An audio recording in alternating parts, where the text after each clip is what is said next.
It's a timely Cuse Conversation with author, counselor, life coach, and motivational speaker David Essel, a 1979 Syracuse University graduate. We're telling people, don't wait for the pandemic to end. It may never end. Instead, look at this as the new normal. Now, let's take care of ourselves.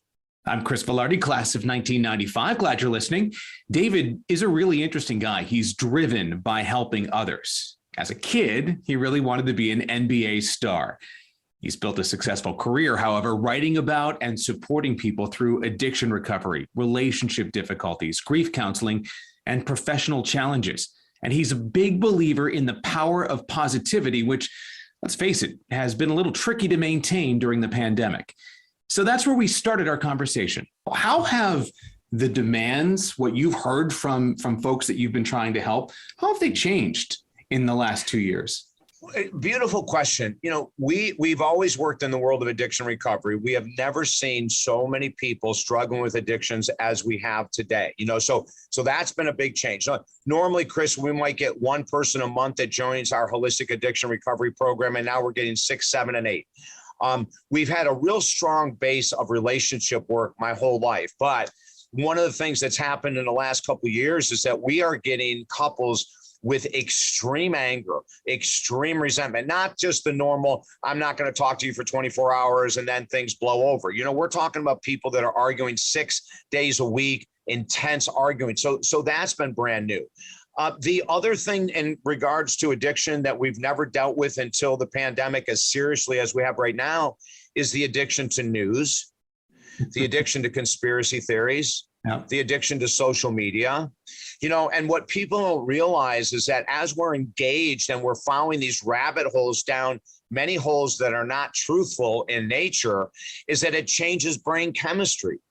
And so when you start to follow someone, you know, that is maybe out of the mainstream, or even if you follow the major networks and one network is saying one thing and the other network is saying the exact opposite, you know, that affects brain chemistry. And then we start looking at, you know, the word righteousness, the amount of arguing on social media, in the streets, in corner banks, for gosh sake, you know, on airplanes, right, on anywhere, right? I mean, that's been a part of a big story that's come out of all of this, is that people seem to be angry and they're not afraid to express that anger with whomever's in front of them.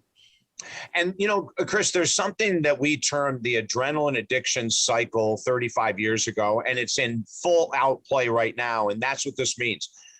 When you argue, there's a release of adrenaline and you get fired up and heart rate increases, blood rate increases, and adrenaline starts surging through your body. Now, that's not a bad thing if it happens once every couple of weeks or once a month or once every 6 months. But when you start to see, whether it's with your partner, your children, coworkers, someone at the gym, oh my God, I got a story at the gym that will blow your mind of people trying to convince me, even though I'm very not into this whole scene of saying who's right and who's wrong, people will come up and try to convince you anyway.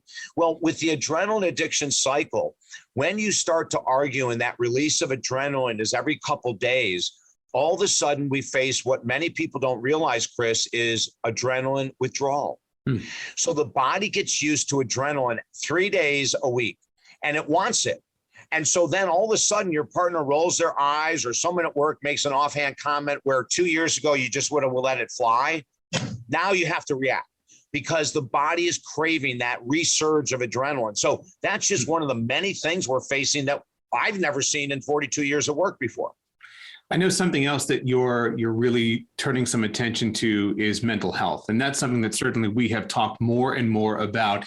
And I think for the better in the last couple of years. But how are you shifting and really putting some attention towards dealing with mental health and then helping others help others deal with mental health? Yeah, well, we saw, you know, a couple of years ago, the extreme decline in the world of mental health just because of anxiety alone. And that's the first thing that we started seeing. 80% of the clients that come into me, for whatever reason it is, are also dealing with some pretty serious anxiety. So a couple months ago, the governor in the state of Florida, Governor DeSantis, put aside $12 million for mental health care, starting with first responders and then trickling down. So we're watching, you know, the trend of my practice, seeing anxiety, addiction, arguing, breakups, so, you know, all PTSD, insomnia, everything you can think about. And then we see Governor DeSantis say, hey, this is serious. You know, the physical is serious, but we're missing the boat. And we agreed. So we created a brand new mental health and master life coach certification, Chris. And what we do is we teach people the origin of anxiety, depression, insomnia, suicidal ideation. In 1990, I had a failed suicide attempt. I know suicide very well. I know deep depression, clinical depression, anxiety very well. And so we started to help people years ago who were having those moments of suicidal thoughts or suicidal ideation. So we look at all of this and we said, let's put together a 30-hour certification. They will be spending 10 hours on a Saturday and 10 hours on a Sunday with me as the only instructor. We'll do it via Zoom and in person. And then they have 10 hours afterwards to complete the assignments. When they are done, this is what we're looking for, Chris. We are looking for an army of certified mental health coaches. They don't have to have the answers to everything because that's not the world of coaching. We need to be able to give people assignments, exercises, accountability drills to hold their feet to the fire as they battle through anxiety, weight gain, which is something that's gone huge in our country, right? And addictions. And then we also teach them, when is it time to refer out? When are you working with a client that's escalated a little above our grade and we need to look for help from a psychiatrist or someone else that, you know, that is that skilled? So we go across the board, you know, we talk about something that a lot of people don't understand. Serotonin is one of the most important neurotransmitters in the brain in regarding to feeling that things are okay, equilibrium, stabilization. But here's what people don't realize, Chris, 70% of our serotonin is stored in the gut. So when we're drinking more than usual, when we're eating more than usual, food that isn't healthy, we're destroying the functioning of the gut, which is minimizing serotonin, which leads to irritability, anxiety, depression. So in this certification, we're going to cover everything, including grief, but it's not just the grief of losing loved ones. It's the grief of losing a job, a relationship, our identity, our freedom, you know, the grief that comes with being isolated for several years. What we know is our way of life. I mean, I think there are a lot of people grieving for kind of what we would call normal, whatever that is. Yeah. And you know, this is something really interesting. In our brand new book, Helping Americans Heal, we ask people to look at the pandemic from a totally different perspective. We say, look at it as if it's never going away. And now let's get back to mental health. You know, so if you, because too many people, Chris, are going, well, when the pandemic ends, I'll get back into shape. When the pandemic ends, I'll cut back. I just had a couple yesterday sign up. And that's the first thing they said, you know, we're arguing a lot, we're drinking a lot more, and we were going to wait for the pandemic to end to really get help. And then the husband said, and we're obviously seeing that isn't right around the corner. So we're telling people, don't wait for the pandemic to end. It may never end. Instead, look at this as the new normal. Now, let's take care of ourselves. Yeah, it's so important to do that. I want to ask you, because you mentioned that there are times when others who kind of do the life coach thing see that it's time to refer someone to the next level of help. But let me get to that first level. What gives people the background, the experience, the information, whatever they need to be that life coach? There are probably people who say, I don't know. I mean, I can barely even tie my shoes. How am I going to help somebody with some of these very serious problems? How do you make that leap? That's a great question, Chris. And here's your answer. The very first purpose of the 30-hour certification is to help our coaches get their lives together and to understand that they have the power with the correct tools to deal with their own weight or their own insomnia or sleep issues or their own anxiety and depression. So it's a great question that you asked. You know, we train coaches first to know how to take care of themselves, which they learn in the 30-hour program. Then they feel more secure, right? They go, oh my gosh. You know, as an example, Chris, when we talk about anxiety, one of the most important parts of the body when it comes to anxiety is something called the vagus nerve. The vagus nerve runs the entire length of the body. What science has found is the only way to calm the vagus nerve during an anxiety experience is deep breathing. So now you think, wait a minute, I'm feeling anxious. How am I going to deep breathe? We teach you how to do that, right? So someone who joins the course that says, well, I don't have any addictions. My relationship is fine. I'm okay financially, but I do get anxious because I don't know what's happening with my mom in the nursing home or my husband struggling with work and where's his next career. So we want people to feel the experience of what they're going through, see that they can actually heal themselves or help heal themselves before they go on to helping others. It's like that thing on the airplane, right? You have to put your own mask on before you can put on somebody else's mask. 100% correct, Chris. You got it. So let's back up with you. First of all, how did you get to Syracuse University? What put SU on your map? I was born in Utica, New York, a tiny little city an hour away, right? And my dad got a job opportunity at Syracuse University, so we moved up from Utica when I was very young. So I was in Syracuse, Chris, when I was 6 years of age. I'll never forget. It's the only memory I have of 6. But I was going to be a National Basketball Association player. That was my only goal. I slept with a basketball every night. We're talking about back in the 60s, right? And so, in the 60s, we really didn't have the proliferation of basketball camps for 6-year-olds that we have today. So it was probably about when I was 10 or 12 that I entered my first basketball camp. I ended up working with some amazing coaches and my dream became bigger. And then I tried out for the Syracuse University basketball team and I made it, played there for 2 years. Jim Boeheim, it's so funny because I saw him a couple of years ago. And here's, I have so much respect for Jim, Chris. And here's the reason why. I went back to Syracuse University to do the keynote address for the graduating class in the School of Education. And this was, I think, 3 or 4 years ago with Dr. Joanna. And I can't remember the exact year. But when I was there, Floyd Little was a friend of mine, and him and his wife, and, rest in peace, Floyd, we love him so much. One of the greats. His wife, Deborah, and Floyd brought me into the chancellor's office to do a presentation for a group of individuals there. So Floyd and Deborah and I got along great. And then the next day, Floyd said, hey, do you want to say hi to Coach Jim?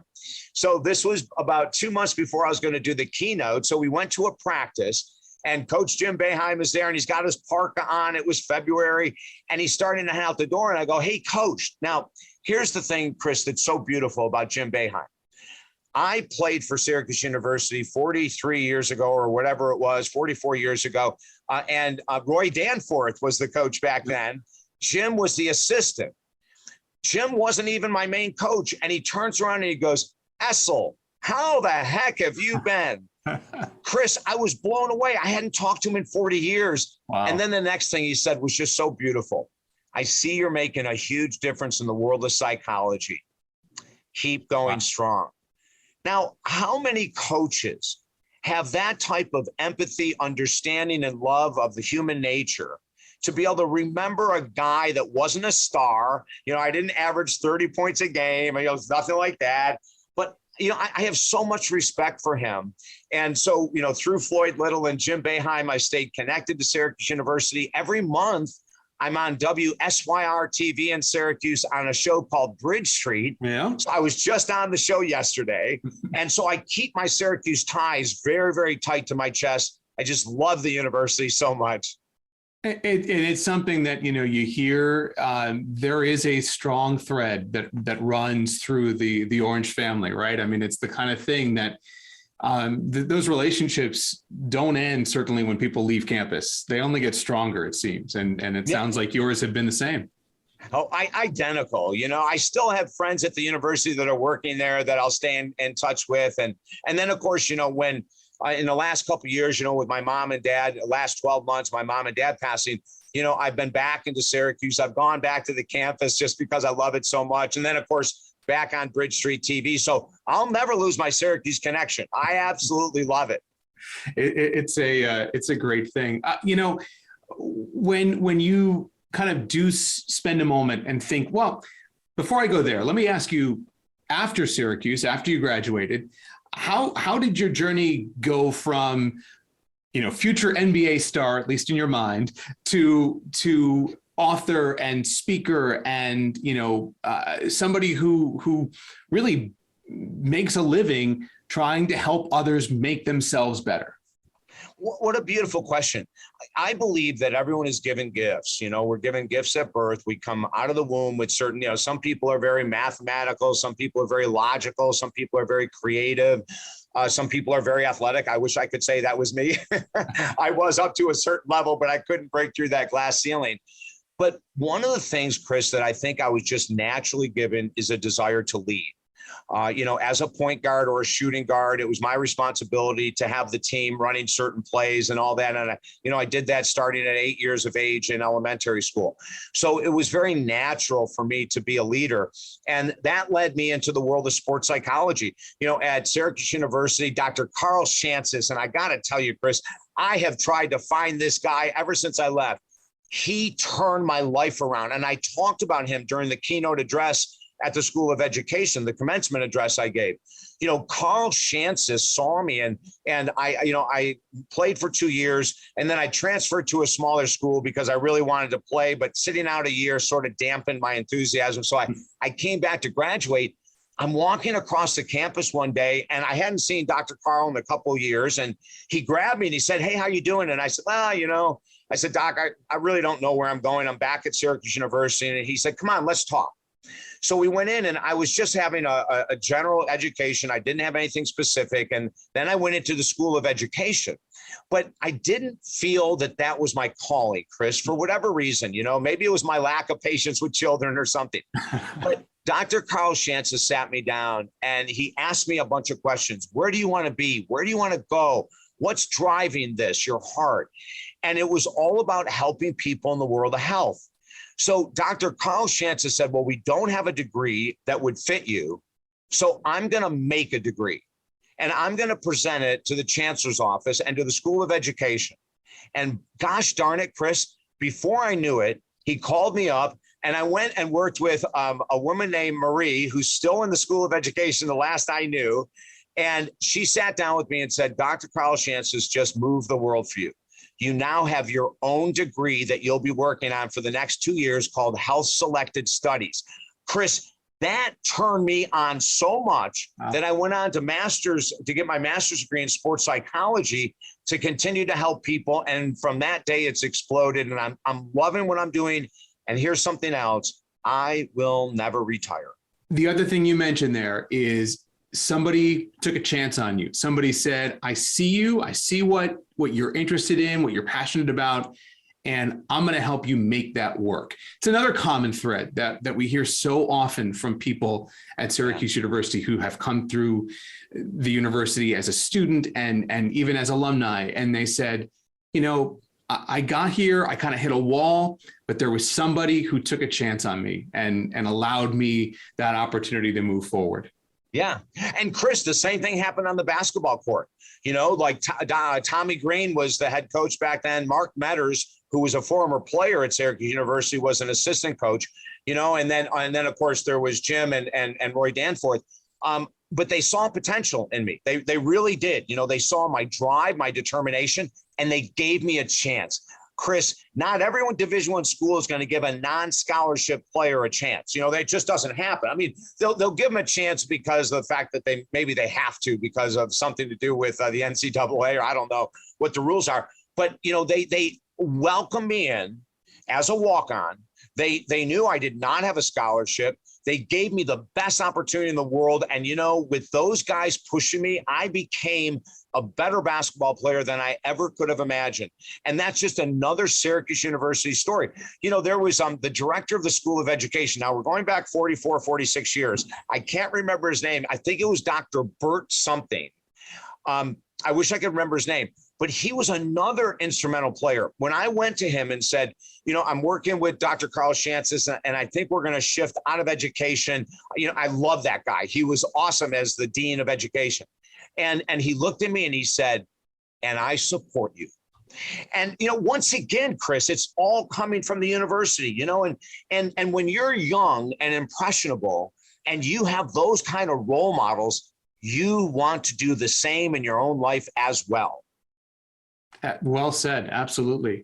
Final thing I want to leave it on is just kind of big picture. When you think big picture about being a part of the Orange family, being Orange. What does that mean to you? Well, it's great that you asked that. When I did the commencement address, I said to Dr. Joanne, I go, you know what I would love is I would love to Photoshop a picture of me on Mount Everest with the Syracuse University flag blowing in the wind. And Chris, that's how I feel. I really do. When Floyd came down to Naples, Florida, which isn't far from where I live, Floyd Little, when he came down to speak to the alumni, I was right there. I was front and center, front seat. Whenever I have a chance to talk about Syracuse University, of course, I never miss a game on TV. And we're really fortunate now that we're in the ACC and I'm in Florida, I get all the games. It's phenomenal. So, to me, it has been probably one of the biggest benchmarks in my life. The words Syracuse University carry a hell of a lot of weight. When I'm talking to corporations about our mental health certification program, or I'm talking to organizations about, we have a free program called Helping Americans Heal. It's an online healing program, and they go, oh, you're an Orangeman. I hear that all the time, and then we immediately go into basketball stories before we do the work. We've all experienced it, right? Mention Syracuse and off you go. Strangers become friends, friends become family, all the stories. If you want to learn more about David's work and his books, from the counseling to the mental health training program he talked about, there's a link to his website in the description of this podcast. As always, subscribe to the Cuse Conversations podcast so you don't miss an episode. And thanks for listening. Stay well and go Orange.